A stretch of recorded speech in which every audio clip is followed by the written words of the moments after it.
एकच जिद्द वाढवून बंदर रद्द कुठल्याही परिस्थितीमध्ये वाढवून बंदर होऊ देणार नाही।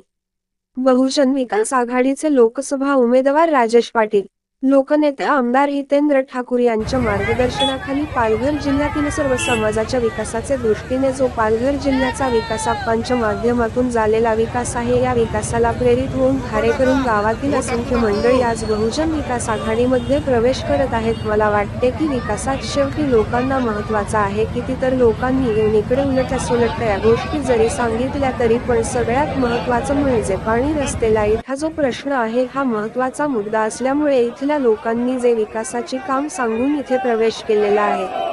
ज्या दिवशीपासून वाढवण बंदर इथे घोषित झालं त्या दिवसापासून लोकनेते आमदार हितेंद्र ठाकूर यांनी कायमस्वरूपी विरोध केलेला आहे। आम्ही आजही वेळोवेळी विधानभवनामध्ये हा प्रश्न मांडलेला आहे। विधानसभेच्या पायऱ्यांवर आम्ही इथे निषेधाचे फलक झळकावलेले आहे। एकच जिद्द वाढवून बंदर रद्द कुठल्याही परिस्थितीमध्ये कळवण बंदर होऊ देणार नाही। हा जो इथला मच्छीमार समाज आहे त्यांच्या जीवन मरणाचा प्रश्न तडीस लावून देण्यासाठी आम्ही कुठल्या प्रकारचं वाढवून बंदर होऊ देणार नाही। तिथे राहणार मच्छीमार समाजाच्या मध्ये घराचे प्रश्न, रोजगाराचे प्रश्न आहेत, त्यांच्यासाठी प्रयत्न करू। इथे जे काही कोस्टल एरियामध्ये राहणार जो मच्छीमार समाज आहे यांच्यासाठी हा विनाशाचा मुद्दा आहे। त्याच्यामुळे आम्ही हा जो वाढवण बंदराचा विषय आहे ते लावून धरणार। आज काही लोक बोलतात आम्ही विरोध करणार, परंतु एक तुम्हाला आठवण करून देतो की सुभाष देसाई जेव्हा उद्योग मंत्री होते तेव्हा हा प्रकल्पासाठी 16,000 कोटी रुपये निधी आणले तेव्हा सांगितलं होतं, परंतु आज तेच लोक सांगत आहेत आम्ही याला विरोध करणार। म्हणजे शिवसेनेची दुटप्पी भूमिका ही कुठेतरी लोकांना फसवणारी आहे असे राजेश पाटील यांनी सांगितले। पालघर क्षेत्र में बोईसर है, मनोर है, मतलब वसई भी है, यहाँ स्मॉल स्केल इंडस्ट्री भी है।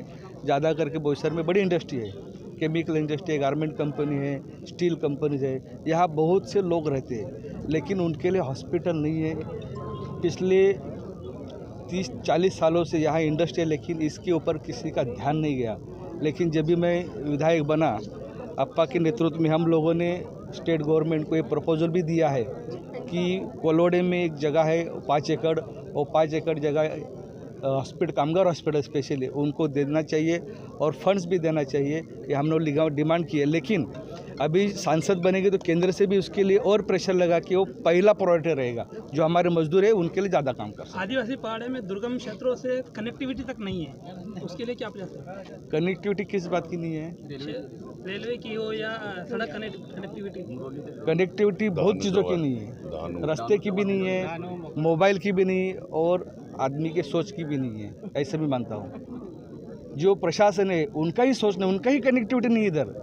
अगर वो गांव में जाके उनके दिमाग की कनेक्टिविटी वो लोगों से करते हैं तो उनका विकास ऑटोमेटिक बढ़ जाएगा। यहाँ कैसा हो रहा है, कोई खाली बोल के चले जाते हैं, वो बोल के जाने वाला मैं नहीं हूँ, मुझे वैसा नहीं चाहिए। मैं प्रशासन को साथ में लेके जाके उनको कनेक्ट करूँगा।